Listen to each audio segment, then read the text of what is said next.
El nuevo peronismo es Javier Milei. Esa idea de una sociedad que sigue un líder mesiánico, que es infalible, que es absoluto, ese lugar hoy lo ocupa Milei. Y que bueno, en definitiva, los populismos, sea de extrema derecha, como el caso de Milei, o de una izquierda rancia, como es el caso de Cristina, se terminan tocando, ocupado por Uñac y por Gioja. Y no pueden salir de esa trampa. También por compromisos que no se conocen, pero después de 20 años, 12 gobernando uno, 8 claro. El otro, deben existir, y porque también existe una flojera intelectual para construir algo, competir desde adentro. El que quiso se tuvo que ir. Claro. En el caso de Baitroqui. El radicalismo hace mucho tiempo que viene cometiendo muchos errores, se viene doblando, tiene mucho fracaso encima, gobernadores que por este falso federalismo que tenemos en Argentina siempre están más cerca del presidente que de las ideas del partido. En este ciclo de entrevistas de Nexo, la verdad que es un gusto tenerlo acá de invitado. Primero y principal, que haya aceptado la invitación. Sabemos que es una persona que está siempre predispuesta al tema de la invitación y hablar de política. Algo que conoce y que obviamente me parece que le apasiona también. Y en este ciclo nos parecía interesante conocer la palabra de alguien que transita el tema de la política, que conoce de la política y que tiene, cuando uno le pregunta, tiene para repartir para todos lados. Eso es bueno, no tiene pelos en la lengua. Así que bueno, le agradecemos muchísimo a Marcelo Arancibia que esté acá con nosotros y que haya aceptado la invitación. ¿Cómo le va, Marcelo? ¿Cómo anda? Buenas tardes, Reinaldo. No, el placer es mío. Bueno, un gustazo que haya venido, ¿eh? Lo hemos tenido en otras oportunidades, en otros ámbitos, pero bueno, en esta oportunidad queríamos tenerlo acá en nuestro espacio, en este estudio, y bueno, y conocer un poquito del tema de la política. ¿Me quiere contar lo que pasó recién abajo o no tiene sentido? Así cortito. No, tiene mucho sentido porque creo que estamos transitando un cambio de ciclo y de época. Y a ver, lo que estaba establecido hace décadas atrás, hoy se desvanece. No tiene sentido dar nombres. No, pero, por supuesto. Viniendo acá a la radio me encuentro con un viejo amigo. Él es más viejo que yo. De hecho, él era parte de aquella juventud en el 82-83, atraído por Saúl Alfonsín, y se acercaron a la política. Yo creo que esos años, después de la Guerra de la Malvinas, cuando se puso fin a la veda electoral y política y los partidos comenzaron nuevamente su actividad y se comenzaron a preparar para la elección del 83, en esa fecha hasta tal vez el fracaso del Plan Austral, 86, 87, fueron los años en que Argentina realmente vivió una democracia republicana. Yo no estoy de acuerdo con aquellos que dicen que recuperamos la democracia, porque en realidad, si miramos para atrás del 83, nunca tuvimos una republicana plena. Hubieron dictaduras, hubieron gobiernos donde la democracia era incipiente, pero parcial. Por ejemplo, no votaban las mujeres hasta la década del 40-50. Luego los gobiernos peronistas fueron gobiernos donde, bueno, la historia marca que hubo una fuerte persecución a la oposición, fuerte censura, es decir, Perón hoy sería considerado un populista que desde el poder restringe o atenta con los valores y los principios de la democracia. Luego hubieron gobiernos como el de Frondizi y de Ilia con un peronismo proscripto, con lo cual tampoco podemos hablar de una democracia plena. Entonces creo que esos años fueron los años donde realmente se vivió la democracia con sus valores, con sus principios, con ese espíritu de convivencia y del bien común como una búsqueda permanente de la sociedad y de sus políticos. Bueno, ayer en una conferencia que el presidente Milei era la primera pregunta que tenía para hacerle. Para hacerlo, justo. Sí, pero bueno, se dio lo que dio. Usted me contó ahí abajo, entonces digo, bueno, está bueno que lo cuente. ¿Qué fue lo que le molestó? Ya que estoy, le hago. Bueno, ¿lo que dijeron de Alfonsín o le molestó quién lo dijo de Alfonsín? Bueno, a ver, a mí me molesta la posverdad. La posverdad es un concepto que se viene desarrollando a partir del avance de estos populismos que tienen mucho rasgo fascista o rasgo estalinista, y que, bueno, mienten deliberadamente, tergiversan la realidad en búsqueda de, instalar una idea falsa en provecho propio y, instando al odio, a la bronca, a la ira de la sociedad como para dividirla, claro, a la propia sociedad. Milei ayer dice algo que es una absoluta mentira, que Alfonsín fue un golpista. Dice, ¿cómo van a tratarlo de padre de democracia si fue un golpista en la crisis del 2001? Y claro, eso es una mentira, no es así. Alfonsín, no es verdad que haya tramado con Duhalde un golpe de Estado para derribarlo a De la Rúa. Sí hubo una fuerte intención de ciertos sectores del justicialismo de provocar la caída de la Rúa para hacerse con el poder, y eso lo vimos con los saqueos que hubo en el conurbano bonaerense, la movilización que muchos intendentes y dirigentes peronistas llevaron adelante, pero ahí el lucubrar que Alfonsín estaba atrás en el golpe de Estado, eso es una mentira. Pero no solamente esto, que dijo Milei ayer por esta persona, a quien yo estimo, y que fue un dirigente de la Juventud Radical importante en esa época, que fue un militante y que estuvo presente en organismos nacionales en esos días de nacimiento, de esplendor, de ese nuevo camino por la democracia que transitamos los argentinos, que termine dándole la razón a Milei de que Alfonsín estuvo atrás de un golpe, o tomar como ciertos datos que son falsos, como que el déficit fiscal que tuvo el gobierno de Alfonsín fue de promedio el 1% anual, lo cual es mentira, porque Alfonsín, cuando recibe el gobierno en el 83, el déficit fiscal, y esto hay un libro muy interesante que para sacarnos todas estas dudas, se puede leer, que es el de Carlos Torres, que debe ser uno de los sociólogos más importantes que ha tenido la Argentina en los últimos 50, 60 años. Escribió un libro que se llama, que es sobre sus vivencias, su experiencia en el quinto piso del Ministerio de Economía, porque él fue secretario y subsecretario de Juan Vital Zurruil. Entonces él vivió desde el punto de vista económico lo que fue esa transición democrática. Claro. Y Alfonsín recibe de los militares un déficit fiscal el más grande de que se recuerda en la historia argentina. ¿De cuánto? De superior del 15%. Imagínate que Milei lo ha recibido en un 5 y 6 y el país estaba al borde, si no es que había estallado. Imagínate lo que era eso en la década de los 80, que ha pasado la historia para Latinoamérica como la década perdida, porque fue una década donde las materias primas no valían nada. Claro. Ahí nace una teoría de Furtado y de Enrique Cardoso, que después sería presidente de Brasil, sobre los términos de intercambio. En ese momento vos necesitabas tonelada y tonelada de carne para comprarte, no sé, un Fiat o un Peugeot o claro, un Mercedes-Benz. Hoy eso se ha invertido. Porque las commodities valen muchísimo, la soja vale mucho, el trigo vale mucho, los minerales valen mucho, entonces hoy los países que producen materias primas necesitan menos cantidad para comprar esa tecnología que en la década del 80 era de una disparidad total. Fue la crisis la década de la crisis de las deudas externas.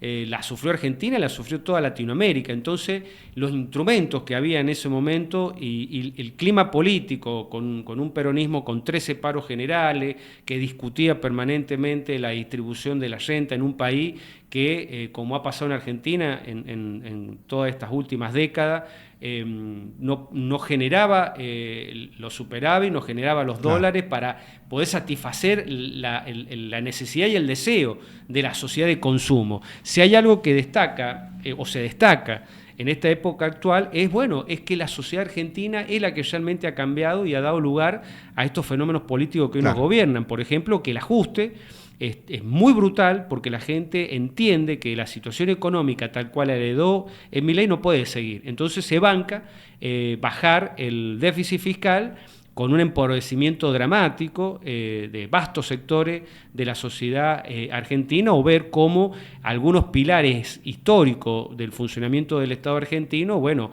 sean objeto de esta motosierra y que ponen en peligro cuestiones como, por ejemplo, la educación pública, o en la provincia de San Juan también la salud pública, claro, porque no hay plata y la gente entiende ese marco. Entonces, en los 80 la sociedad no estaba dispuesta a hacer el sacrificio que hoy está haciendo en el gobierno de Milei. Tuvo que pasar mucha agua bajo el puente para llegar a esa aceptación. Pero ahí decir que Alfonsín, una persona que nació a la política en ese fenómeno, 40 años después, le dé la razón a una persona que no dice la verdad, que miente permanentemente para favorecer sus posiciones, como el caso del presidente Milei, bueno, yo lo digo con toda honestidad, eso es una canallada, claro, lo que hace Milei. Y lo que me sorprende que gente que vivió ese momento de los 80 le termine dando la razón. Claro. No porque Milei tenga razón, sino porque se olvidan de la historia. Y esto es algo grave que padecemos los argentinos, y es un signo trágico, porque las historias, bueno, muy difícilmente se repite, claro, pero las historias deben servirnos a los ciudadanos que vivimos hoy como una lección para no repetir los errores, y una lección para continuar en la senda o el camino de las cosas que funcionan bien. Y esto Perfecto. Es algo muy difícil de conciliar hoy por hoy en la Argentina. Marcelo, hablamos de historia, hablamos de Alfonsín, hablamos del presente, de lo que dijo Milei y todo lo demás, pero ¿a usted qué concepto le merece Milei? O sea, en breves palabras. Bueno, Milei, hay un escritor, filósofo francés, premio Nobel de literatura de la década del 50 del siglo pasado, Albert Camus, que él decía que no era verdad que los pueblos tienen los gobiernos que se merecen, sino que tienen los gobiernos que se les parecen. Milei es el producto de una sociedad que está rota, que está quebrada. A eso le suma el uso muy inteligente, lo que no significa que uno comparta, de alentar la ira que tiene la sociedad, la frustración, con los algoritmos que permiten hoy las redes sociales. Claro.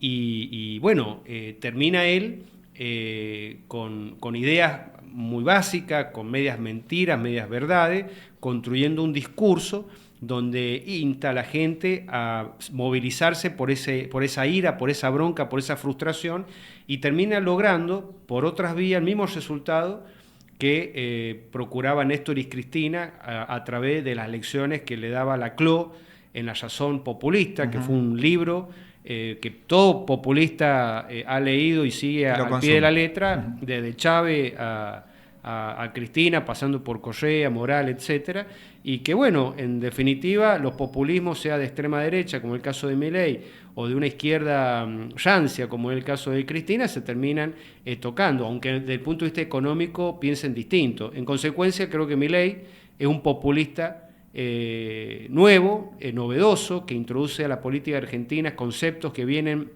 del populismo del norte, de Estados Unidos, de Europa, y en eso significa tal vez una superación del populismo que hemos conocido en estos últimos 80 años, que es el peronismo. Y me preocupa, me preocupa porque, bueno, no era lo que uno venía trabajando hace 20 años para que la Argentina volviera a vivir esos 2 o 3 años de democracia plena que tuvimos entre el 83 y 85, con una economía que funcione, con gente que salga de la pobreza, pero con instituciones republicanas y democráticas que funcionan. Y me parece que Milei, más allá de que algunos diagnósticos son correctos, no se puede vivir con déficit fiscal, con inflación, y que eso hay que resolverlo, me parece que en términos políticos él no se distingue demasiado de Cristina o de Chávez. Yo lo digo cuando me preguntan y te lo contesto. Yo creo que Milei es nuestro nuevo Chávez en Argentina y en Latinoamérica. ¿Están así? Sí. ¿Sí? Independientemente... ¿Ni un poquito de esperanza a que esto pueda llegar a cambiar en algo? Bueno, esa es mi gran preocupación, porque este país no resiste profundizar su crisis económica. Nosotros necesitamos desesperadamente resolver la macroeconomía, no tener inflación, tener crédito, recuperar el superávit fiscal, comercial, no como ahora que tenemos un superávit comercial producto de que no hay producción, es decir, con plena producción exportar más que lo que importamos, Todo eso lo necesitamos. A mí lo que me preocupa es que el gobierno nacional tiene un fuerte desprecio por la democracia republicana. Y bueno, hay países que han funcionado en términos económicos sin respeto a la libertad y a la igualdad ante la ley. China, Chile de Pinochet, pero no son modelos que yo creo que nosotros podemos imitar. Nosotros necesitamos tener, como han planteado los economistas que han ganado el premio Nobel este último año, sobre bueno, que las instituciones inclusivas de la democracia y la república son los que explican y justifican el desarrollo y el progreso de la sociedad. Claro. Me parece que si fuera una mera cuestión de cambiar las reglas económicas, bueno, sería fácil, pero no es así. Esto va a ser probablemente arreglar las cuestiones económicas, pero generar una profundización del daño de las instituciones que ya hemos recibido de los kirchneristas, y creo que acá asoma otro problema, porque ¿cuál? El modelo económico de Milei, si bien la inflación, no hay peor impuesto que la inflación y criterio o herramienta de desigualdad, aun cuando se dome la inflación, yo creo que el modelo que pergeña Milei y su gente es de una sociedad dual, pocos ricos, tal vez algunos muy, muy ricos, un monstruo acá en Argentina, pero muchos pobres. Y ahí creo que la sociedad argentina va a hacer un clic y van a hacer, y ya algunos rasgos en las encuestas lo van indicando, un nuevo debate político que es el tema de la desigualdad. Es una frase, lo que está diciendo es algo, o sea, es un presagio bastante complicado, digo, ¿no? Porque muy ricos, pero también demasiados pobres. Muchísimos pobres. Ahora, Milei ha recibido un país empobrecido, tremendamente empobrecido. Las medidas que están tomando son medidas durísimas. Por eso creo que en vez de la motosierra tendría que haber usado un bisturí para que el daño colateral sea el menor posible. A mí me preocupa cuando, por ejemplo, anuncian que hay 33.000 despidos en la Administración Pública Nacional y lo digan con gracia, lo digan con placer, casi sádicamente. Yo creo que a la sociedad hay que explicar, mirá, esta situación significa que va a haber gente que se tenga que despedir, van a haber empresas que se tengan que cerrar o privatizar. Hay obras públicas que no se van a hacer, pero vos tenés que tener compasión y decirle a la gente, señores, no hay otra, pero vamos a hacer un gran esfuerzo para que el sector privado comience a crecer y empiece a absorber esa mano de obra que el Estado ya no puede acumular. Pero cuando lo hacen con sadismo, disfrutando, gozando, me parece que ese es un rostro muy cruel que la política no puede dar, porque en definitiva, en esa lógica kirchnerista que tiene el mileísmo, lo que ellos buscan no es el bien común, sino es dividir la sociedad y fortalecerse en la facción que lo apoya. Pero ya no estaba dividida la sociedad. Sí, digo, porque si vemos, y por lo que usted dice, el gobierno anterior también jugó con la pobreza. Total. También jugó con las necesidades. Total. Destruyó prácticamente todo lo que era una Total. estructura. Si tenemos en cuenta que tuvimos un presidente como Alberto Fernández, que faltando 6 meses abandonó el poder. Cristina, que tenía que aparecer, también abandonó y le delegaron todo a una figura que aparecía, que después termina siendo candidato con fórmulas de solucionar todo lo que no venían haciendo. Y digo, ahí también es algo que estaba totalmente roto. No, total. Massa además quemó la economía para ser presidente. La irresponsabilidad delincuencial, yo te diría, de Massa no tiene nombre. Y vos has descrito bien la conducta irresponsable de Cristina y de Alberto Fernández. No, bueno, por eso es que la gente, cuando vos le hablas en Argentina a la gente de la justicia social, la gente se te ríe. Claro. Dice, ¿qué es lo que es la justicia social? Este nivel de pobreza que ha dejado el peronismo. El peronismo es un partido que ha quedado vaciado de contenido, no tiene significado, porque la justicia social no significa para la sociedad nada.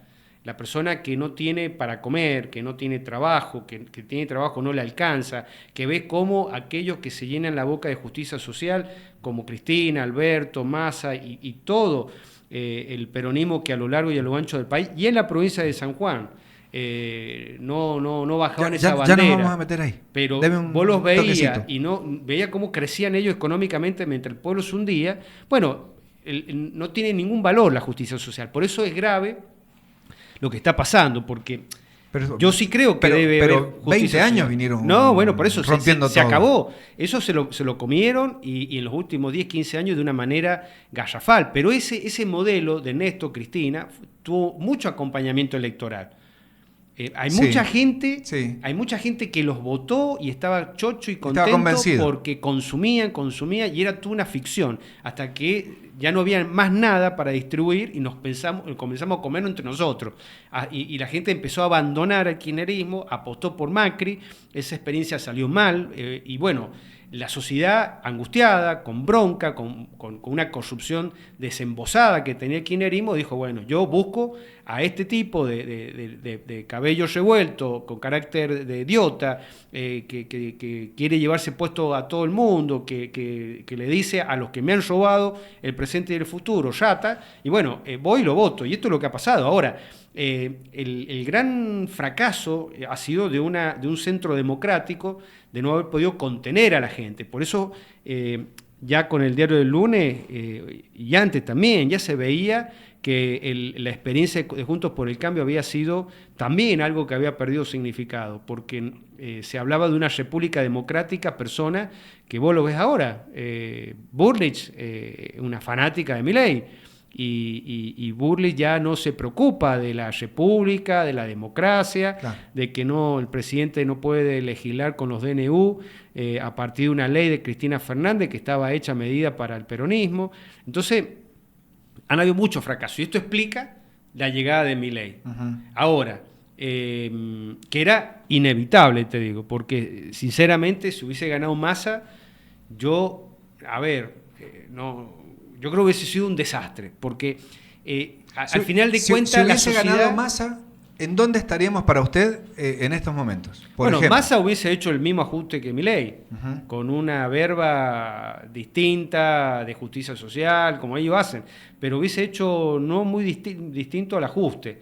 El tema es que hubiese sido una rendición de la sociedad argentina de hacer presidente a un tipo resignando lo poco de ética y moral que quedaba en este país. Entiendo esa parte que dice, pero digo, si venía de un proceso en donde era una máquina de largar, y cuando asumía iba a ser una máquina de hacer un ajuste. El peronismo no tiene contradicción en eso. En la historia del peronismo ha sido eso, el veneno y el antídoto, Uh-huh. la AAA y Montonero. Perfecto. No hubiese sido el gobierno más dadivoso, como Claro. fue Massa en el último año, al tipo del ajuste más brutal que hubiese recibido la Argentina. El problema era que una sociedad que votaba presidente a Massa era una sociedad donde, bueno, había perdido todo tipo de valor ético y moral. El problema es que, bueno, lo que aparecía como alternativa en un tercio, en la general, era Milei, que con su disrupción, con su discurso antisistema, su ataque a la casta y haciéndola responsable de la desgracia de la gente, con un discurso demagogo diciendo que iba a dolarizar la economía, y mucha gente creyó que iba a pasar de ganar 100.000 pesos a 100.000 dólares, uh-huh. Apuntarle al Banco Central como el que generaba la inflación. Y hoy vos ves casi un año después y no cumplió ninguna de esas medidas. Casta, el ajuste lo está pagando la sociedad. Acá el único sector que puede evitar el ajuste es la casta, porque tiene mejores posiciones económicas y financieras para evitarlo y tiene una capacidad de lobby que uno lo ve. Bueno, la dolarización no la llevó a cabo, al contrario, hay un proceso económico de fortalecer el valor del peso y eso va a contramano de dolarizar. El Banco Central goza de muy buena salud y tiene una política intervencionista en la economía y en la política monetaria y fiscal enorme. Entonces, bueno, en cierta medida, menos mal que no cumplió con sus promesas electorales, claro, porque si no estuviese estallado en 1000 pedazos. ¿Las medidas que ha tomado no le parecen correctas? O al menos, digo, por ejemplo, lo de la FIP, lo de la universidad, lo introduzco por ese lado también. Y algunas otras medidas que obviamente decís, bueno, más o menos, te dan a conocer números, decís, y a la gente le termina haciendo ruido y vamos por el camino que queríamos. Bueno, a mí me parecen correctas, pero en el caso de la FIP, esto no resuelve el problema tributario argentino. Había en la FIP personas que habían sido designadas por cuestiones políticas durante la gestión de Alberto y Fernández. Bueno, no basta con pasar la guadaña y echarlo. Hoy la información que hay, que los que se están jubilando son los más antiguos y tal vez el mejor capital humano que tiene la FIP. Y los que, bueno, fueron designados a último momento por el gobierno de Alberto Fernández, capaz que se queden. Obviamente que hay que achicar el aparato del Estado y bajar el gasto. Uh-huh. Ahora, en materia tributaria, me parece que esto no resuelve dos problemas centrales. Primero, la simplicidad de la tributación en la Argentina. En este país hay más de 150 impuestos, nacionales, provinciales y municipales. Acá hay que hacer una reforma tributaria, reducir la cantidad de impuestos y llegar a un acuerdo, nación, provincia y municipio, a los fines de que la estructura tributaria no afecte la producción. Por ejemplo, este país puede, por una emergencia... Gracias a productor y asistente. Sí, señor. El 2001-2002, cuando se salió la convertibilidad, hubo una gran transferencia de riqueza de los sectores productivos a favor de los que exportaban. Claro. Y ahí nacen las retenciones a las exportaciones. ¿Por qué? Y porque la devaluación, el cambio de valor de la moneda, hacía que el que exportaba iba a tener una ganancia extraordinaria a costa de los sectores que no estaban dolarizados y de producción interna. Ahora, eso era una medida transitoria. Pero en Argentina los impuestos nunca son transitorios. De hecho, el impuesto a la ganancia o a los réditos nació en la dictadura de Uriburu, allá en 1930, y a la fecha se cobra, y tenía 2 años nada más de existencia. Entonces ese es un tema central, es simplificar los impuestos, reducirlos, hacerlos más cooperativos en un régimen federal como es en Argentina, nación, provincia y municipio, y evitar tributación a la exportación. El otro día escuchaba a un tributarista que en el mundo solamente hay 9 países que le aplican impuestos a los que exportan. El que exporta es el que hace que el Banco Central tenga reservas. Claro. Y las reservas son los que nos permiten pagar la deuda externa, pero también importar bienes para poder producir, y es también lo que nos va a permitir el crecimiento de la economía. Un país sin reserva, un país que no tiene chance de crecer. Entonces nosotros, en una gran contradicción, le cobramos impuestos, retenciones a los que exportan. Y este gobierno, cuando asumió, y no se cortó una mano Milei, lo primero que hizo fue aumentar un poquito la retención a las exportaciones. Entonces, cambiar el AFIP al ARCA no resuelve el tema de la simplificación. Bien. Y sacar los impuestos a la exportación. Y tampoco resuelve el tema, digamos... central. A ver, te lo relaciono con el tema, por ejemplo, del SIGI, que acá mucha gente se hizo los ruleros, los rulos de que con el SIGI, bueno, el SIGI en realidad es un sistema excepcional o que establece un privilegio para determinados sectores que debió haber sido parte de una política nacional de reducción de la presión tributaria. Te cuento una anécdota. En el año 1995, la provincia de Córdoba, bajo el gobierno de Angeló, estalla. Cavallo no le permitió renovar un endeudamiento externo, entró en default y la provincia de Córdoba estalló. Ya había ganado las elecciones el sanjuanino Ramón Mestre, sí, que hizo un fuerte ajuste a la economía cordobesa, no solamente achicó el gasto, sino que aumentó los impuestos. Cuando ya estaba resuelto la cuestión fiscal en Córdoba, a Mestre le decían, bajá los impuestos. Y Mestre se endulzó con la presión tributaria.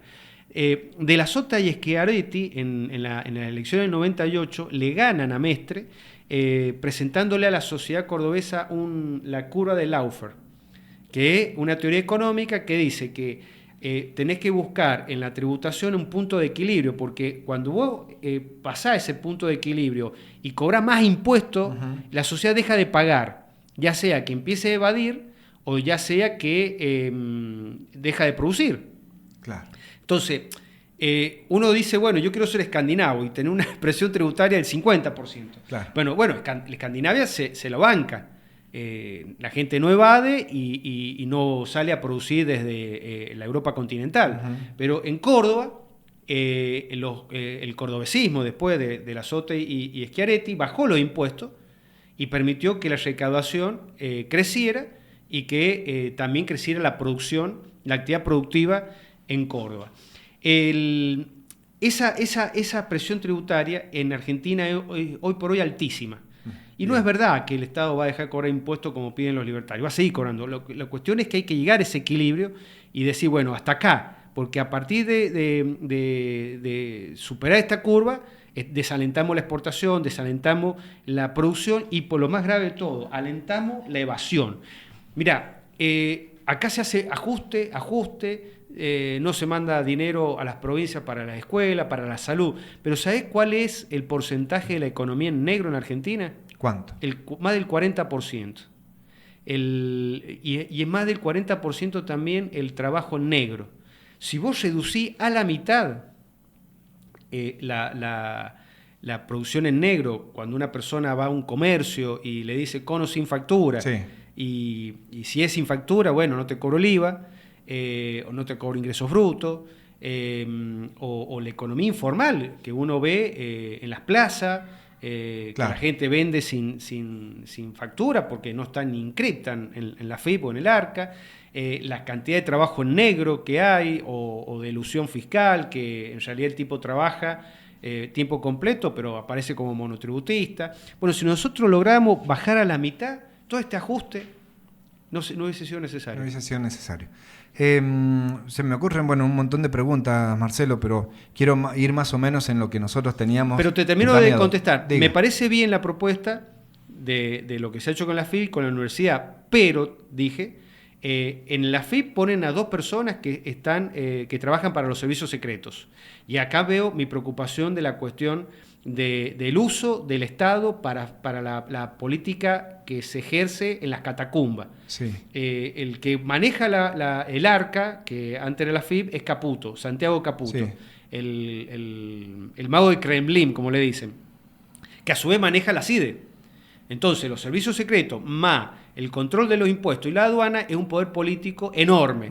Y si eso vos lo usás para el mal, como es el mago de Kremlin, Santiago Caputo, que es la mente maléfica que tiene ahí Milei, como los presidentes han tenido todos sus operadores políticos que hacen cosas no santas, a eso a mí me preocupa muchísimo. Y en el caso de las universidades, yo estoy totalmente de acuerdo con la universidad pública y me parece que Milei, que en un principio empezó a medir para ver si podía arancelar las universidades o meter el voucher, que es una manera de privatizar la escuela primaria y secundaria, no pudo. Pero él dice algo que también es cierto, el tema de las auditorías. Hay una gran discusión jurídica, legal, quién debe auditar, etcétera. Pero hay que ser honesto. Acá la autarquía de las universidades ha sido también, en cierta medida, corrompida. Y hay muchas autoridades de la universidad que utilizan este patrimonio público para cuestiones que no son universitarias, sino son políticas. Y empecemos a hablar de las designaciones a dedo. Si vos me decís que todos los docentes son concursados, excelente, pero eso no es la verdad. No son concursados. Y los cargos plenos, que son con exclusiva, los dividen. Si lo dividen, no los concursan. Entonces ahí empieza a entrar el dedo político. Y se utiliza el presupuesto universitario para cuestiones que no son de la autonomía educativa universitaria, sino para hacer política partidaria. Entonces, todo esto tiene que ser objeto de un gran debate. El problema es que los que están en el poder, tanto en el oficialismo como en la oposición, no les interesa verdaderamente el debate. Al gobierno nacional lo que procura es indicar que aquellos son el demonio, que son las ratas, las basuras, y ellos son la fuerza del cielo. Bien. Porque bajo esa teoría de dividir, ellos gobiernan. No les interesa. Así lo hicieron todos. Bueno, pero esto se ha generalizado y se ha convertido en un instrumento de ganar el poder y mantenerlo. Vos fíjate en Estados Unidos cuando este humorista de Trump dice que hay una isla llena de basura que es Puerto Rico. Ellos no piensan en los votos de esos latinos porque no les interesa. Ellos saben que si tratan de basura a los puertorriqueños, a Puerto Rico, el voto racista en Estados Unidos, los blancos, los WASP, más van a votarlo a Trump. Entonces, bajo esa lógica no hay democracia posible. Y del otro lado, del lado de los que defienden a la universidad, no tienen credibilidad. Y Claro. este es un problema que tienen no solamente las autoridades de la universidad, porque todo el mundo se da cuenta del uso que se hace político de los recursos de la universidad, no tienen credibilidad. Claro. Y eso es un problema general que tiene la política en Argentina, fundamentalmente cuando hablamos de oposición. Cuando decíamos este tema de universidad, AFIP y todo lo demás, le decía el tema de que a la gente le hace ruido las decisiones y las determinaciones y las medidas que toma Milei de alguna manera, porque, por ejemplo, se da a conocer lo que gana un rector de una universidad, y la verdad que a la clase trabajadora que se levanta todos los días a laburar, a buscar cómo va a subsistir y todo lo demás, y le termina haciendo ruido de manera negativa, o sea, mal.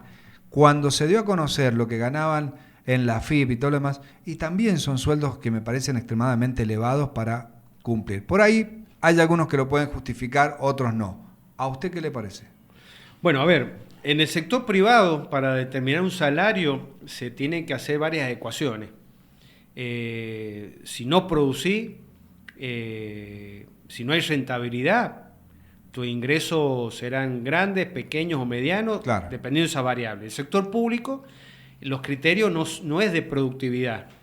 Entonces es una decisión política. Que el sector gane, no sé, 50, 100 veces más que lo que gana un docente que se inicia en la universidad, me parece un escándalo, porque eso es producto de una decisión política. ¿Me explico? Sí, sí, totalmente. Entonces, creo que esto es la falta de credibilidad que la sociedad advierte de las autoridades, por ejemplo, de las universidades. Porque si vos me decís, gano 6 millones de pesos, 7 millones de pesos, y el profesor gana 250.000, no haces concurso para los cargos docentes. Claro. Uno que tiene una exclusiva la tiene que compartir, no puede tener una exclusiva porque la tiene que compartir.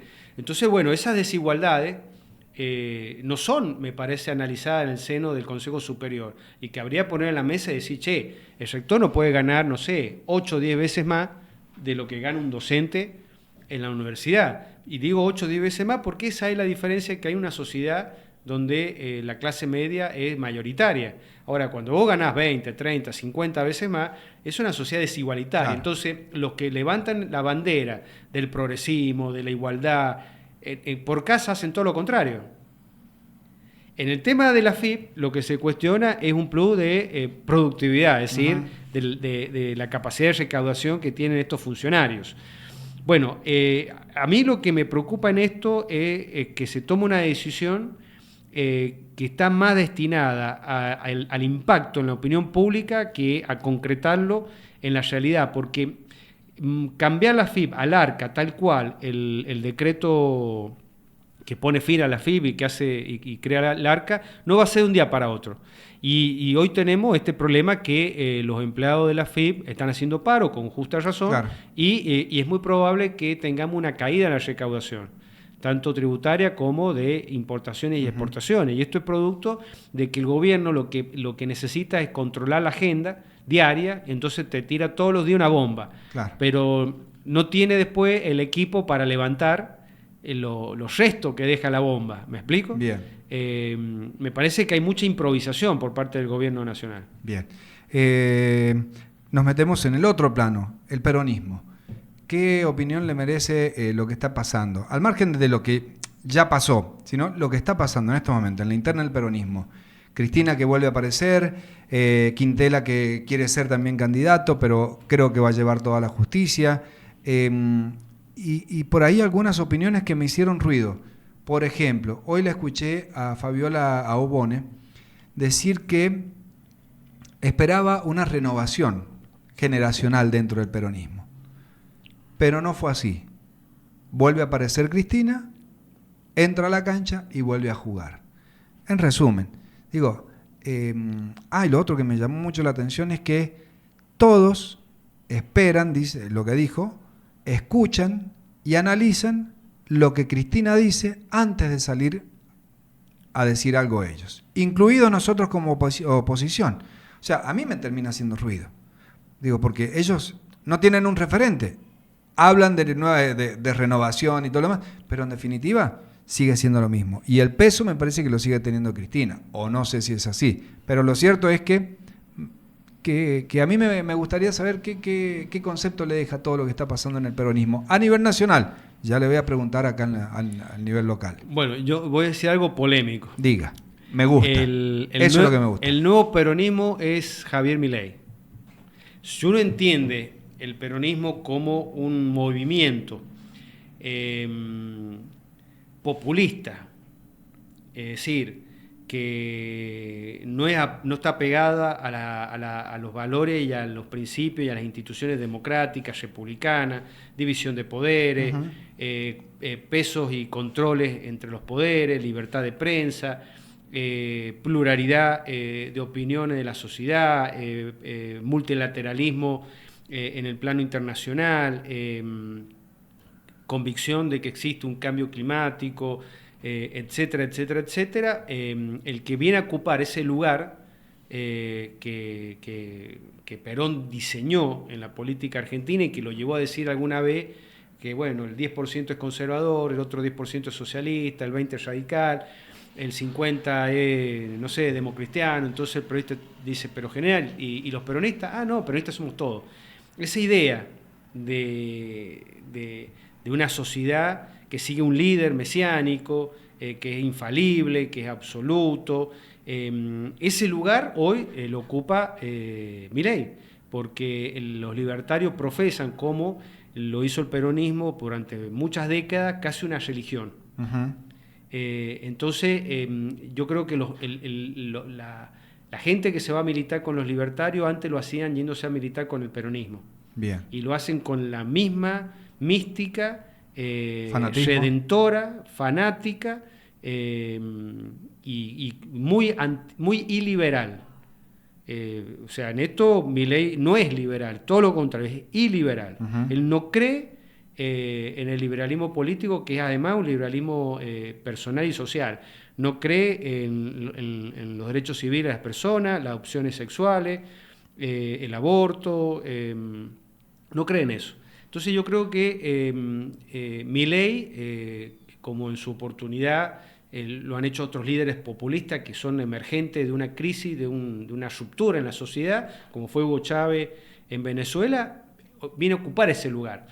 Lo que pasa es que el populismo de Milei y de los libertarios tiene una distinción al peronismo. El peronismo es un populismo muy autóctono. Si viene acá un sueco, y le va a costar entender el populismo peronista porque es muy nuestro. Pero sí entiende el populismo de Milei porque es el populismo que se aplica en muchas partes de Europa y de la democracia occidental. Claro. Por eso es que Milei se asocia a nivel internacional con Bolsonaro, con Trump, con Meloni, con Vox, con este personaje tremendamente nefasto de Hungría, que es el presidente, bueno, no me acuerdo el nombre ahora, pero... ¿De Zelensky? No, de Hungría. De Hungría, perdón. El otro es de Ucrania. El Ucrania. Bueno, eso, para mí, el nuevo peronismo es Milei. Uh-huh. Lo que pasa es que, bueno, hay una casta peronista, usando un término muy libertario, que no son todos Scioli acá. Claro. Scioli no tiene bandera. Scioli, si mañana asume... Bueno, hay muchos que no tienen bandera, Bregman, Marcelo. No, está bien, pero si mañana asume Miriam Bregman, Scioli, por la patria, asume de ministro. Pero eso es lo que yo creo. Este es el problema que tiene el peronismo. Por eso nosotros entendemos que no existe una ancha avenida del medio entre el populismo de Cristina y el populismo de Milei. Existe dos veredas. Existe un modelo autocrático, que es el populismo, con sus versiones mileístas y cristinistas, y existe lo que consideramos que es una democracia republicana, que hoy no tiene liderazgo y tiene que armarse, porque hay muchas personas que fracasaron en mantener esa bandera. Y el 2023 fue una gran muestra de ese fracaso. Ahora, no me quiero desviar de lo que vos decís. Esta presencia de Cristina tan fuerte. El peronismo, como el resto de los partidos tradicionales, están en un fuerte proceso de degradación. El peronismo era un movimiento que de izquierda a derecha abarcaba todo, ricos y pobres, patrones y trabajadores, jóvenes y ancianos. Abarcaba todo. Cristina ha hecho del peronismo un partido político. Como tal, representa una facción. Ya no representa el todo. Cristina representa una facción de una izquierda nacionalista, rancia, y eso hace que su caudal de votos puede ser importante, pero es muy pequeño como para volver al poder político en Argentina. ¿Cuántos votos tendrá Cristina? 20, 25, no sé, lo sabremos si se presenta. Ese voto está muy concentrado en el conurbano bonaerense. Y la impotencia de la diputada Fabiola Ubone, primero le preguntaría si firmó o no el aval para que Cristina fuera presidenta. Te demuestra de que el peronismo a lo largo y a lo ancho del país está condicionado ese liderazgo. No se lo puede sacar. Y esto es Bové, la escena del Titanic. Se está hundiendo, claro. y bueno, las lanchas que van a auxiliar no van a llegar a tiempo, porque esa gente no les cuesta romper con Cristina, no pueden romper con Cristina. Si hubiesen querido... Para usted, ¿por qué le cuesta? O sea, ¿qué tiene Cristina que les cuesta? Porque si uno ve las figuras peronistas de acá de la provincia, y en un momento fue José Luis Gioja, foto y todo lo demás, y a los pocos días fue Uñac. Entonces, ¿qué les cuesta romper con ellos? ¿Qué es lo que tienen que Cristina los vuelve a tener a...? Bueno, hay cosas que se pueden ver, a otras que no. Las cosas que se pueden ver es una pobreza intelectual, en el sentido de que en el peronismo no hay una corriente capaz de discutirle ideológicamente el partido a Cristina. Ella representa esa izquierda, rancia, retardataria, y bueno, enfrente nadie aspira que el peronismo represente otra cosa, o vuelva a ser lo que alguna vez fue un movimiento populista. Claro. Entonces, desde el punto de vista intelectual, no hay una vocación de discutirle a Cristina el territorio ideológico. Bien. Y después, bueno, me parece que han sido muchos años de kirchnerismo y hay muchos compromisos políticos que no se pueden desatar. ¿Para usted el peronismo a nivel nacional está partido, está quebrado? Bueno, el peronismo le está pasando lo que le pasó al radicalismo. El desafío de Cristina, y es lo que debe estar Milei prendiéndole vera a todos los santos, es darle una forma nacional. El peronismo como el radicalismo no es un partido nacional.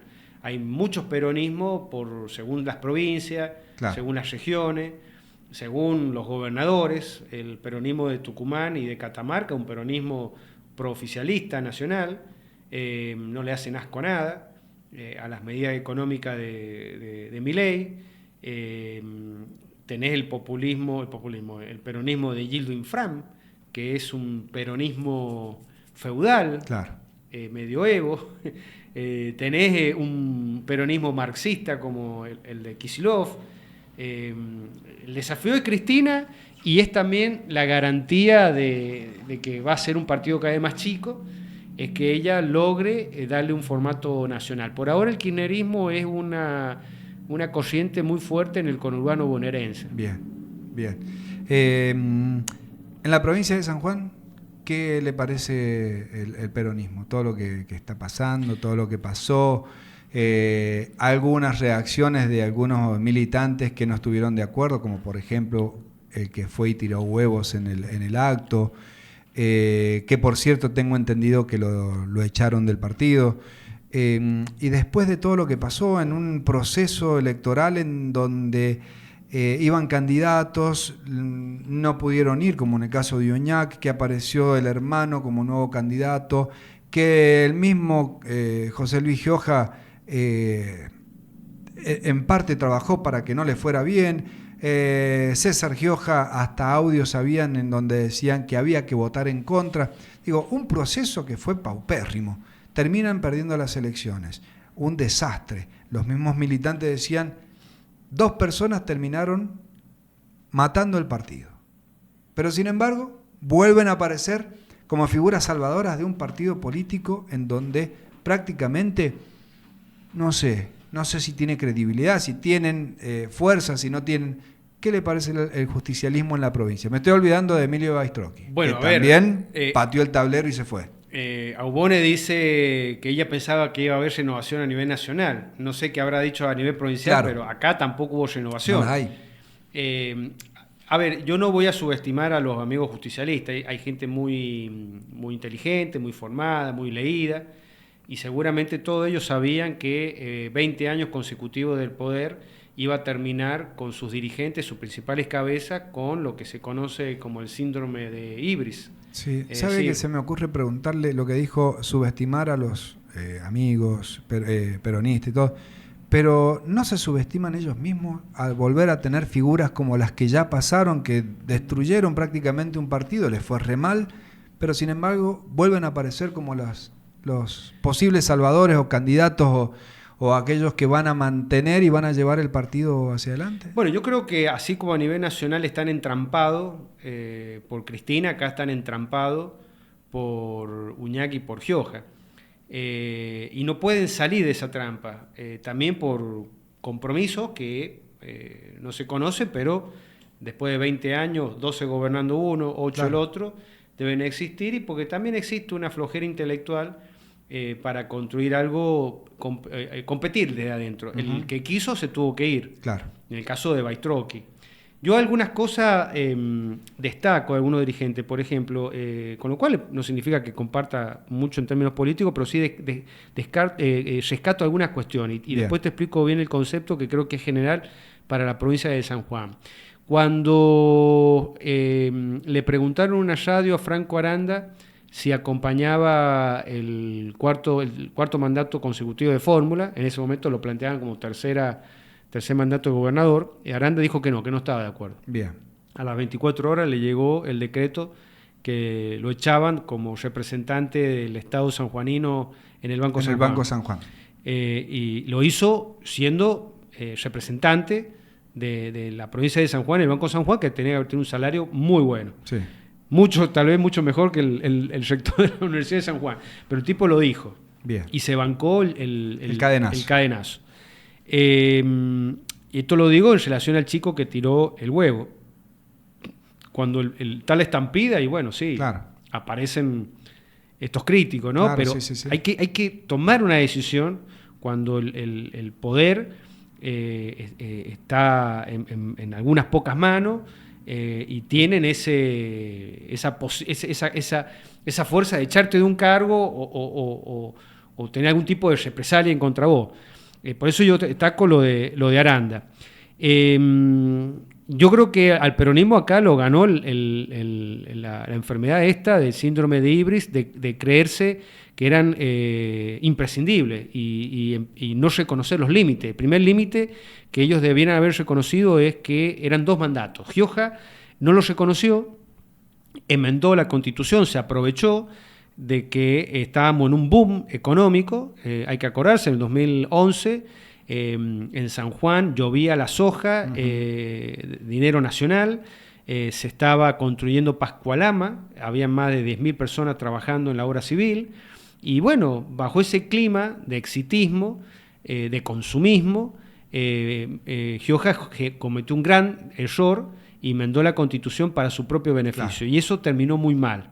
Terminó mal para él en el gobierno y terminó mal para su sucesor, que fue Uñac, que cuando juró se creyó que le tocaba a él ser dueño de la provincia. Entonces, ese síndrome de Ibris hizo que ese proyecto chocara. Y hoy muy poca gente, o la gente en términos generales, no lo rescata. Claro. Su ambición de poder hizo que perdieran hasta el bronce. Hoy hasta este muchacho se atreve y le tira unos huevos, claro, en un acto partidario. Pero también hay en el peronismo esa flojera intelectual de pararse y decir, no, hermano, yo te compito a la interna, aunque saque 3 votos. Claro. Porque esos 3 votos sirven, primero, de lo testimonial, de decir, la renovación es un valor en sí mismo en los partidos democráticos.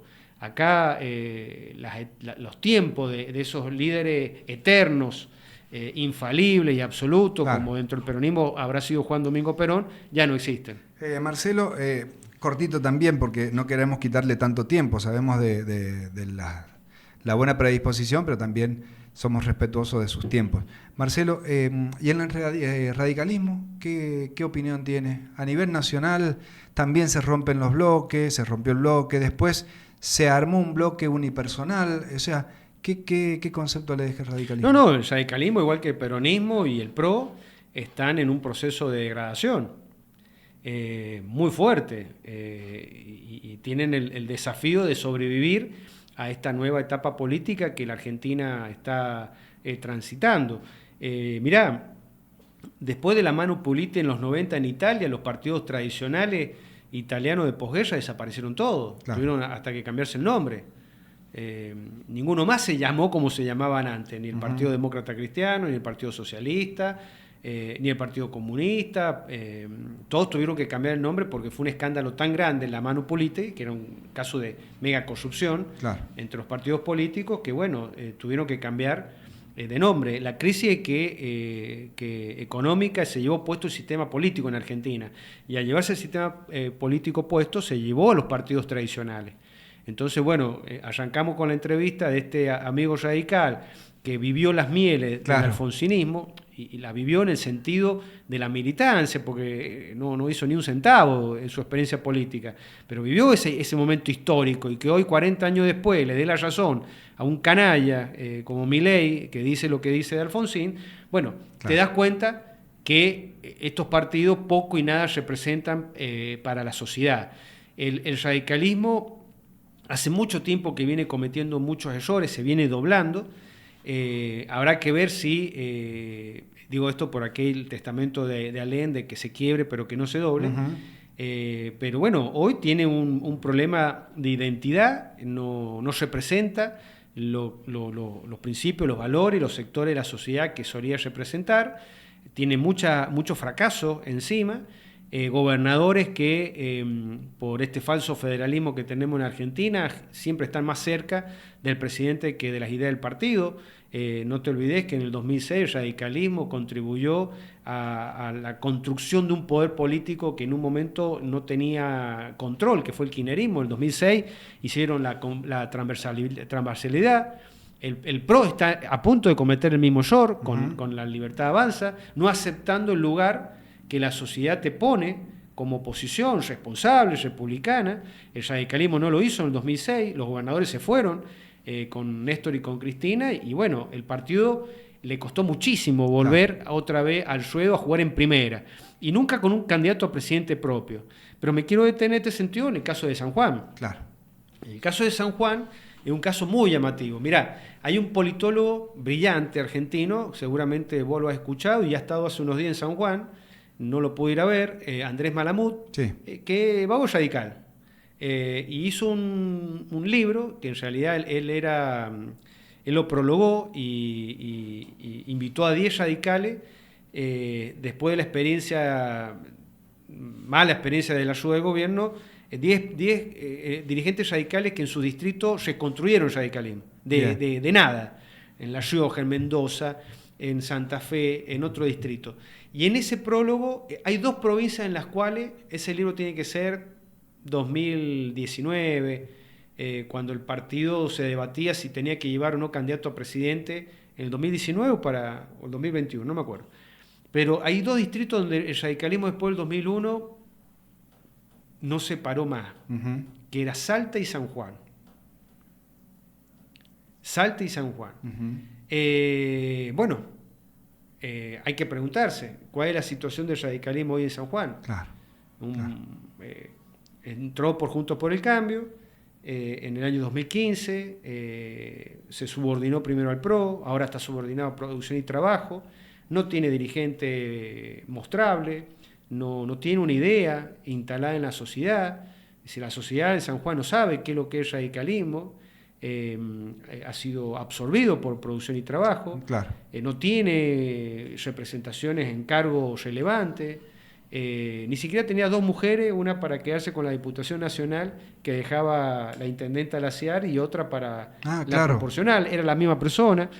Entonces, bueno, yo creo que el problema del radicalismo en San Juan es que dejó de competir electoralmente, y vos cuando no competís en las elecciones vas desapareciendo, Claro. y dejó de representar una idea en San Juan. Vos no sabés qué es lo que es. Uh-huh. Entonces, esto en San Juan y a nivel nacional, el radicalismo tiene que tomarlo muy en serio, tiene que tener ideas, las hay, la sociedad la está esperando, y tenés que tener gente que las encarne, que las milite en las campañas electorales y que sea creíble. Bien. Hoy lo que no tiene el radicalismo son dirigentes creíbles. Cuando Milei da esta mentira sobre Alfonsín, estaba de Loredo enfrente. Sí, enfrente. No se paró y no se fue. ¿Me entendés? Claro. Vos tenés un Lustó que no sabés para quién juega, si juega para los vingueros, juega para los vingueros, si está en los tongos de la universidad,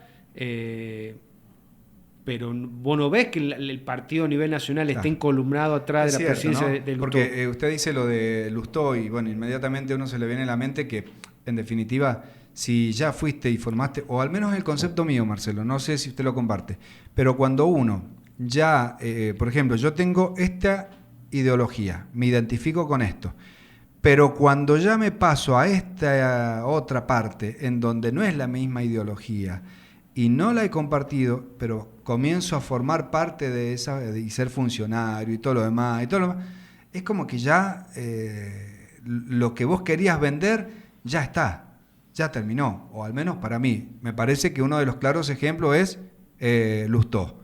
No sé si estoy equivocado o no. No, pero no, bueno, yo lo comparto. El radicalismo parece una feria persa. Vos tenés a los radicales pelucas que votan con Milei, claro. Incluso votando en contra de sus propios votos cuando sostienen el veto del presidente en materia previsional y en materia de universidades públicas. Tenés, bueno, Lustó, que está más interesado en defender intereses que no son de la Unión Cívica Radical y es capaz de votar en soledad en contra de los senadores nacionales. Tenés gobernadores que se sienten más cerca de Milei que de su propio partido. Claro. Entonces, el radicalismo a nivel nacional no es un partido nacional, es una confederación de partidos. El radicalismo está en una crisis porque no existe esa idea nacional. El radicalismo de Mendoza es una cosa, el radicalismo de San Juan es otra, el radicalismo de Santa Fe es otra, y así es muy difícil tener una propuesta nacional. El último que lo logró fue Alfonsín, y en cierta manera también de la Rúa, pero bueno, ambas experiencias en lo económico no terminaron bien. Claro. Y el partido, cada vez que logró levantar cabeza después de esas experiencias, bueno, termina nuevamente en el suelo. Claro. Me quedan 2 preguntas, en realidad 3 preguntas, pero vamos a ver si lo podemos hacer más sintético, porque bueno, es un gustazo hablar con usted de temas políticos. A mí me encanta. ¿Qué balance hace, teniendo en cuenta que usted fue candidato a gobernador en las pasadas elecciones y demás? Y bueno, se dieron las situaciones como se dieron, porque fue un espanto de tantas en este proceso electoral. Creo que fueron 5 elecciones, ¿no? Las que tuvimos. Sí, 5 elecciones. 5 elecciones. Y termina ganando la gobernación Marcelo Rego. ¿Qué balance hace de Marcelo Rego en estos 10, 11 meses que llevamos? Bueno, mira, el Sergio Vallejo presentó una denuncia. Eso era la segunda pregunta que me quedaba. Pero dele, métale, porque está bueno también. Lo relaciono, porque él hace una denuncia en contra de 2 ministros de la Corte por su intervención en el Tribunal Electoral. Claro. Recordemos la audiencia, el Tribunal Electoral cumple con una sentencia de la Corte Suprema y suspende la elección de gobernador.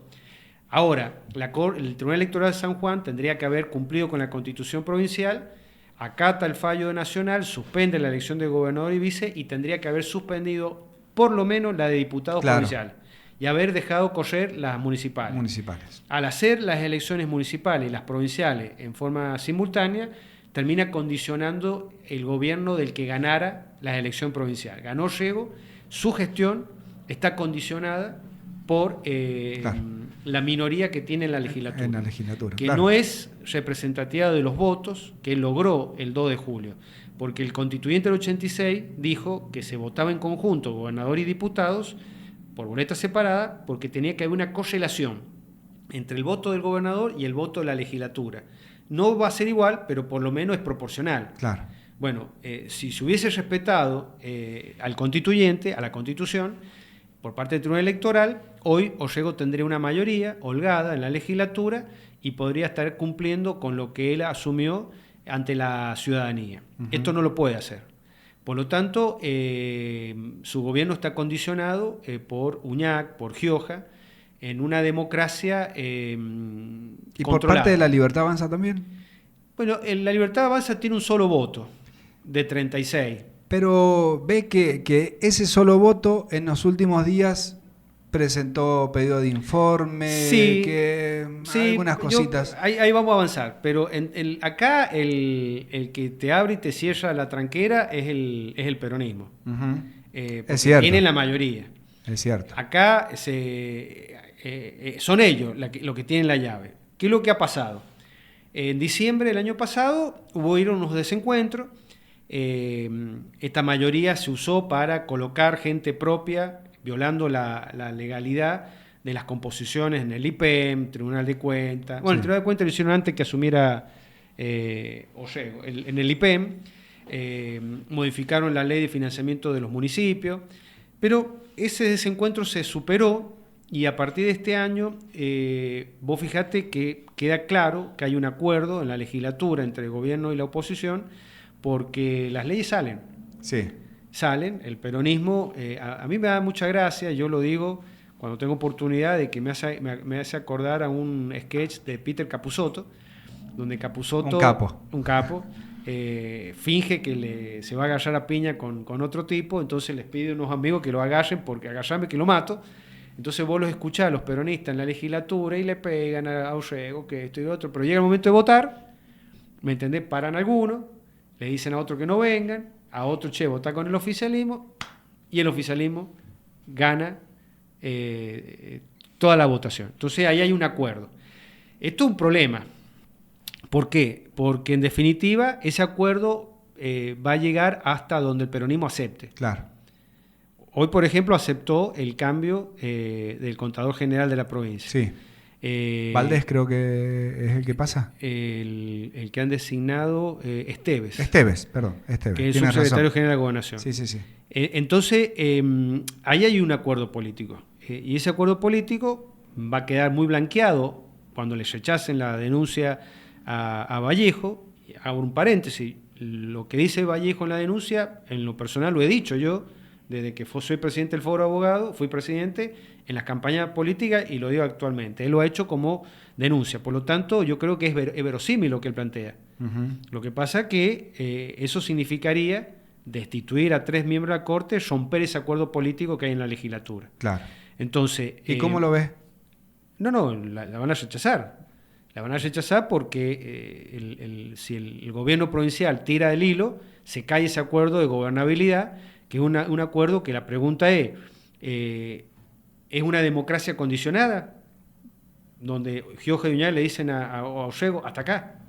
Claro. Te acompaño hasta acá. Pero si vos me querés sacar los miembros de la Corte, si me querés modificar el Consejo de la Magistratura, si me querés modificar las competencias del Tribunal de Cuentas, ¿me entendés? Entonces, claro, si no me querés designar jueces... Hasta acá llegamos. Hasta acá llegás. Entonces, ¿hay una democracia condicionada o hay una continuidad de un acuerdo que durante 20 años funcionó en la provincia? Bueno, pero Vallejo está apostando fuerte. Ahí vamos a Vallejo, pero o hay una continuidad de los acuerdos políticos desde Gioja a Basualdo a la fecha, con la inversión de roles. Hoy el basualdismo es gobierno y el peronismo es oposición.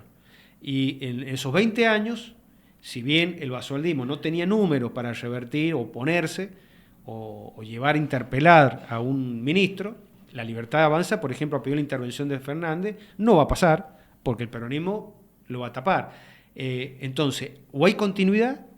Si hay continuidad, entonces lo que ha habido en San Juan es una simulación. Bien. Es como el gato pardo. Ujú. Cambiar algo para que nada cambie. Y lo que yo estoy esperando, y mucha gente esperamos, es que haya un cambio. ¿De qué? Bueno, tiene que haber un cambio, una separación de nuestras instituciones. Y vuelvo a citar a los autores que han ganado el premio Nobel. Solo con instituciones inclusivas, democráticas y republicanas, distribuyendo el poder político y económico en la mayor cantidad de manos posible, se logra el crecimiento y el bienestar. Si nosotros no hacemos esa separación, entonces el poder político y económico va a seguir en muy poquitas manos. Y eso no es un modelo democrático. Y ahí no hay progreso. Puede haber crecimiento, acaparado por muy pocos, pero eso no es desarrollo, que es dar mejores bienes y servicios a la sociedad. Entonces, hoy yo lo que veo, y me voy a preguntar cómo veo la gestión, es, ¿qué es lo que estamos ante qué? ¿Una democracia condicionada por el peronismo que es mayoría en la legislatura o una continuidad de un acuerdo que data del 2003 a la fecha? Bien. La Libertad Avanza creo que ha tenido un desencuentro con el gobierno provincial, porque las diputadas de Producción y Trabajo en la Nación votaron en contra del veto a las universidades. Claro, por eso le preguntaba si no era como un paso de factura lo de acá. Es muy probable, pero inmediatamente el diputado libertario votó a favor del contador general hoy día. Claro. Yo creo que debieran ellos ser claros ante la sociedad, pero bueno, hay mucha gente que le encanta hacer política tras bambalinas. Y bueno, Marcelo, nos queda poquito tiempo. Usted fue concejal, ¿en qué año? En la capital. 2003-2007. 2003 al 2007. Ahí lo conoció Marcelo Arancibia en el Consejo Deliberante de la capital. Fue candidato en distintos momentos. Fue presidente del Foro de Abogados. Fue candidato a gobernador. ¿Qué tiene pensado Marcelo Arancibia para adelante? Mira, nosotros estamos en un espacio político que a nivel nacional forma parte de lo que se conoce el bloque Encuentro Federal. Ahí hay sectores que quedaron huérfanos de Juntos por el Cambio, hay sectores del peronismo cordobés, hay sectores, bueno, del PRO, del radicalismo, el partido GEN, hay un acuerdo parlamentario con la coalición cívica de Carrió. Está ese sector que consideramos que hay muchos populismos en Argentina, el populismo de Cristina, el populismo de Milei, pero no hay una propuesta que sea popular, que no significa lo mismo que populismo, democrática y republicana, que se tome en serio la cuestión económica para resolverla y resolverle el problema a la gente. Ese es el lugar que nosotros visualizamos, que está todo para construirse. ¿Por qué? Y porque está López Murphy también en ese espacio, porque hay que generar dirigencia que la sociedad escuche y crea. Eso es muy importante, porque la gente no cree en nada, cree en muy pocas cosas. Ese es el espacio. A nivel provincial, ¿qué va a suceder? Bueno, me parece que todavía es muy pronto decir qué va a pasar en la provincia de San Juan. Lo que sí creo que Juntos por el Cambio no existe más. Y que el gobierno provincial, que es el gobierno de Producción y Trabajo, con sus socios de Cambia San Juan, que era su sublema, bueno, tendría que tomar una decisión y fijar cuál va a ser, desde dónde va a ser campaña en el 2025. Lo hará como Producción y Trabajo, como un partido provincial, bien, como hacen todos los partidos provinciales, cerca del gobierno nacional, con lo cual eso a nosotros nos aleja, porque si hay algo que nosotros sabemos, que no vamos a estar ni con Cristina ni con Milei. Bueno, depende de lo que vaya a hacer Producción y Trabajo. No creo que se vaya con Cristina, lo dudo. Ellos no estuvieron, bueno, estuvieron unos añitos, 2005-2008, con Cristina, pero hoy están re lejos de eso. La pregunta es ver si van a estar cerca o adentro de la Libertad Avanza. Claro. Si eso es así, bueno, nosotros ahí no vamos a estar. Bien. Y si ellos, con los otros gobernadores, que eran de Juntos por el Cambio, deciden nutrir este espacio político de un amplio centro democrático que enfrente de la misma manera al populismo de Milei y al populismo de Cristina, bueno, bienvenido sea. Bien. ¿Tiene ganas de ser candidato a algo? Mirá, yo fui candidato en el 2021 porque lo que vi en el Foro de Abogados me preocupó. Me preocupó la salud de nuestra democracia. Uno ya advertía la ambición desmedida de poder de Uñac, la ambición del retorno de Gioja, y había que poner un fin a ese ciclo. En ese año 2021, Juntos por el Cambio no lo entendió. Lo único que le preocupaba a Juntos por el Cambio era asegurarse la Diputación Nacional que dejaba Eduardo Cáceres. Nosotros queríamos ponerle un freno.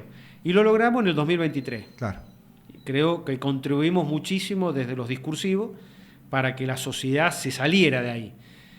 Pero me parece que las candidaturas dependen de las circunstancias, si sos o no sos útil en las mismas. En el 21 y el 23 creo que éramos muy importantes. Bien. Porque nuestro discurso fue, no voy a decir esencial, pero fue muy importante. Claro. Pegó fuerte. Pegó fuerte y creo que el año que viene lo que tenemos que analizar es si este nuevo gobierno provincial logró o no terminar o reducir. Creo que el peor drama que tenemos los sanjuaninos, que es cultural. San Juan es una provincia en términos generales sumergida en el acomodo y en el miedo. En el acomodo porque mañana puede desaparecer la actividad agropecuaria, claro, la minera, puede cerrar los comercios, pero si el Estado está, claro, seguimos adelante. Ahora, si el Estado desaparece mañana, cierra las puertas, esta provincia es inviable. Entonces, la relación y la vinculación de la gente con el Estado es muy importante. Y la pregunta es cómo te vinculás, cómo entrás, cómo sos un trabajador del Estado, cómo sos un proveedor del Estado, un contratista del Estado. Claro. La gente te va a decir por acomodo, o si tenés un padrino, o si naciste en una familia determinada, claro, o si militás en un partido político. Bueno, entonces esa cultura del acomodo es preocupante porque te lleva al miedo. Una sociedad que dice, bueno, pero si yo digo esto, el que me puede dar un contrato, me puede hacer ganar una licitación, o hacer entrar a mi hijo en tribunales, o darme una bolsa de mercadería, y se va a enojar conmigo. Claro. Entonces, este clima de acomodo te lleva al miedo, y en donde hay miedo no hay libertad, son incompatibles. Una sociedad libre, una sociedad que no tiene miedo de pararse enfrente a las autoridades y decirle, esto no se hace, claro, rectifica acá, etc. Si nuestro discurso sirve para seguir ha solicitado, sí, para combatir, digamos, ese acomodo y el miedo, bienvenido sea. Pero esto depende mucho de la sociedad. Yo con esto sé que el tiempo es tirano, pero la política sanjuanina, a la sociedad sanjuanina, hay que analizarla en términos darwinianos, en la teoría de la evolución y de la sobrevivencia del más apto de Charles Darwin. Darwin decía que las especies que han evolucionado fueron las más aptas. Bueno, ¿quiénes son los que progresan en San Juan? ¿Quiénes son los más aptos? ¿Quiénes? Los que logran acomodarse porque tienen un contacto, un padrino, porque nacieron en una familia determinada, o militaron en un partido, el partido adecuado que llegó al gobierno. Esa gente tiene más chance que el que no tiene un padrino, no milita, no nació en una cuna de oro. Claro. Y eso te hace una sociedad muy desigual. ¿Me entendés? Entiendo. Entonces, si lo nuestro sirve para seguir machacando, que tenemos que ser una sociedad sin miedo, por lo tanto más libre, una sociedad más igualitaria, por lo tanto menos acomodaticia, bueno, obviamente al compromiso lo enfrentamos. Ahora, si la sociedad decide... hay un filósofo alemán, Stordjadik, que habla del cinismo de las sociedades modernas. Porque la gente esto que yo digo lo entiende y te lo acepta. Claro. Y te dice, sí, es así. Claro. Yo conseguí esto, aquello, porque conozco a tal o cual persona. O cuando vos te dicen, che, ¿conoces a alguien para no pagar una multa de luz, sí, o no pagar una multa del auto? Entonces, la gente sabe que el mecanismo es ese, y te lo critica, y se enoja, y sí, mirá, claro. Ahora, que hace la crítica de la sociedad es muy débil para desmantelar ese modelo. Entonces, ¿qué es lo que hace? Se amolda, Y sí. se adapta. Entonces, Claro. se convierte en eso que dice Darwin, de el más apto. Claro. Pasa a formar parte. Pasa a formar parte. Entonces, es un problema de la sociedad. Bien. Marcelo, por último, ¿cuál sería el mensaje para el argentino, para el sanjuanino, para el capitalino? ¿Qué espera para él? Mirá, yo creo que la gente tiene esperanza. Yo en este país hace mucho tiempo he dejado de ser optimista. El optimista es el que parte sin ninguna concepción de negatividad. El optimista dice esto va a salir bien y no importa que se revienten 1000 cabezas, no importa que cierren fábrica, que esto y lo otro, pero vamos a salir. Ese optimismo que no tiene negatividad alguna de las cosas que se deciden desde el poder, yo hace mucho tiempo le he perdido. Pero sí tengo esperanza, una esperanza que parte de la descomposición total. O sea, yo sé que esto está destruido, y que sobre la ruina tengo la esperanza que se puede construir algo mejor.